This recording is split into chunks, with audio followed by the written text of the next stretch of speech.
I'll brief you today on the Iranian missile program.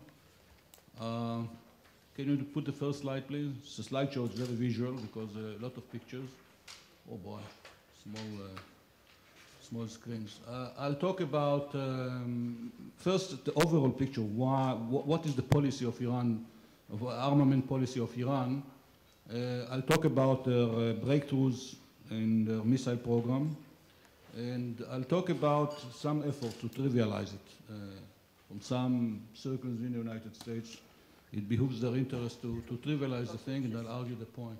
And of course, the implications, let me put the end in the beginning. I think that Iran's missile program has a global impact now.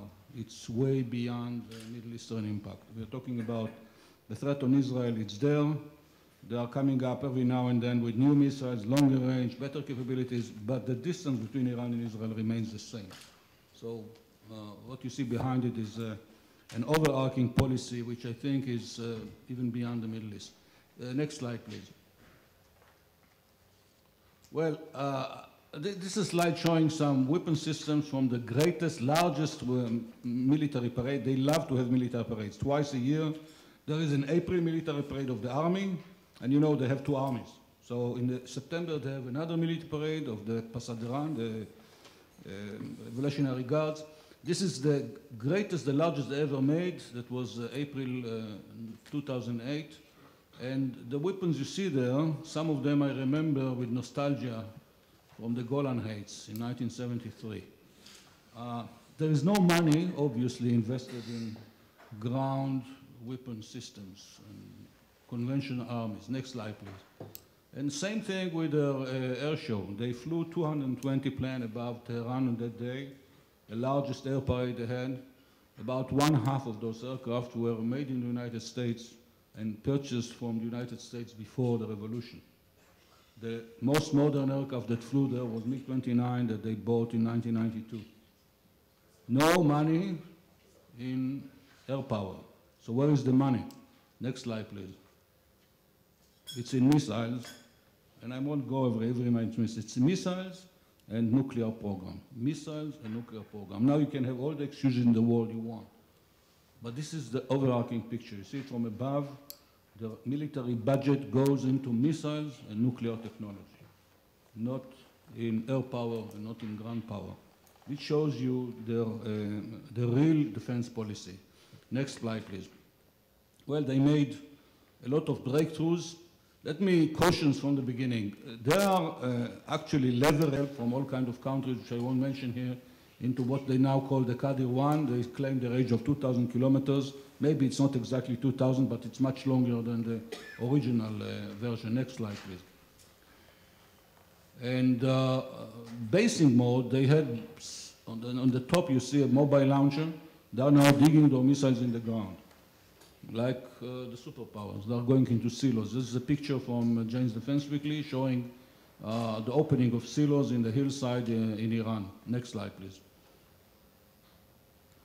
They took their ballistic missile on the left, turned into a space rocket in the middle, and turned that into a space launcher, which works. They put a satellite in space. The 9th nation in the world, they put a satellite in a good, stable orbit. Well, it deorbited since then, but for a month it was in orbit. It was beeping out like an Iranian Sputnik. Next slide, please. And they were so proud of it that they showed how they make it. This is stills from a movie they released, and you see some interesting stuff. Second stage on the right-hand side, and on the upper row right-hand side is the second stage. I won't go into detail. It's a very elegant design. As an engineer, I can tell you, original and very elegant design. We don't know this design from anywhere else, only there. So there is real capability. You see on the lower left-hand side, lower row on the left-hand side, the satellite launcher on top of a Shahab launcher. This is the mobile launcher the Shahab adopted for that. They launched it like a military missile from a mobile launcher. On the right-hand side, you see it being prepared for launch. There is a short animation here, but I won't bother you with that. They are very proud of it, and rightly so. I would be proud instead of them too. It was quite an achievement, a very elegant design, very capable. And watch that design, because I want again to jump forward and say what's not in the show here. I believe that they'll go into much longer range missiles, but they'll hide it. They'll hide it because it's politically not correct to make any missile with its range longer than 2,000 kilometers. It threatens Europe, it can threaten the United States. But they'll make big satellite launchers. Those satellite launchers, big, heavy satellite launchers, they take spy satellites into space. They are talking, they have a roadmap with spy satellites like the Israeli OFEC, 300 kilograms. And then they are talking about the geosynchronous orbit, which needs huge rockets. Those rockets will be the building blocks for the ICBMs, if they ever go into ICBM. So watch their space program. When they launched their satellite in February, it met with yawns from the US administration. That was unjustified. Next slide, please.